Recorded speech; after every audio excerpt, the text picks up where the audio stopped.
So hey guys, welcome back to my channel. চলে এসেছি আবার নতুন একটা ভিডিও নিয়ে। তো আজকে আমি একটা মান্ডালা আর্ট করব।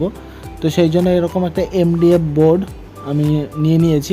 এটা আসলে আমি কিনিনি, এটা বোনের জন্মদিনে যে কেক থাকে, কেকের নিচে সেই বোর্ডটা হচ্ছে এইটা। তো বোর্ডটা দেখে আমার খুব ভালো লেগেছে, খুব শক্তপোক্ত আছে।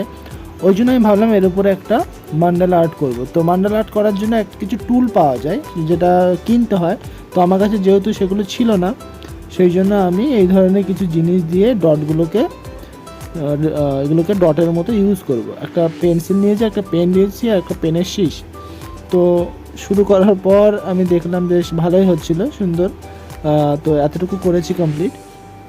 এরপরে আবার কিছুটা করার পর এই যে আমি এটা দেখতে পাচ্ছি, এটা হচ্ছে একটা ডেয়ারি মিল্কের একটা প্যাকেট, যেটাকে আমি অ্যাজ এ কী বলে ওটাকে রঙের প্লেট হিসেবে ব্যবহার করেছি।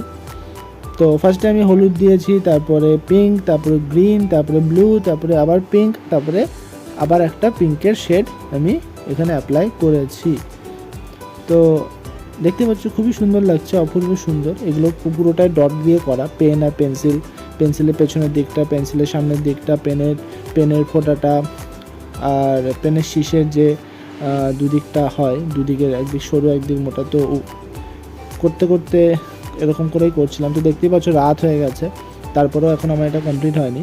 তো এর মাঝে আমি খাওয়া দাওয়া, একটু বাইরে ঘুরতে বেরোনো, একটু মাসির বাড়ি যাওয়া, দুটো ব্যাচ পড়ানো সব কিছু করতে করতেই আমি কাজটা করছিলাম। তো কাজটা আমি একদিনের মধ্যেই কমপ্লিট করেছিলাম। তো এরপরে দেখতে পাচ্ছ রাত হয়ে গেছে আর আমার বিছানার অবস্থা খুব শোচনীয়, চারিদিকে রং তুলি এগুলো সব ছড়ানো রয়েছে। বাট হয় না, আর্টিস্টের এটা একটা হয়েই থাকে, যখন ছবি আঁকি তখন পুরো ধ্যানটা ছবির দিকেই যায়, অন্য কী হচ্ছে কি না হচ্ছে কোনো দিকে নজর যায় না। তো বিছানা এরকম অবস্থা। তো দেখতে পাচ্ছ কমপ্লিট হয়ে গেছে পুরোটাই। এরপরে আর কিছুই আমি করিনি। পুরোটা কমপ্লিট হওয়ার পরে এটা ঠিক এই রকম দেখতে লাগছে। তো আমার কাছে এটা খুবই সুন্দর লেগেছে, মানে খুব আমার তৈরি যত আমি আর্টের জিনিস তৈরি করেছি সবথেকে সুন্দর এটা। তো তোমাদের কেমন লাগলো অবশ্যই জানিও।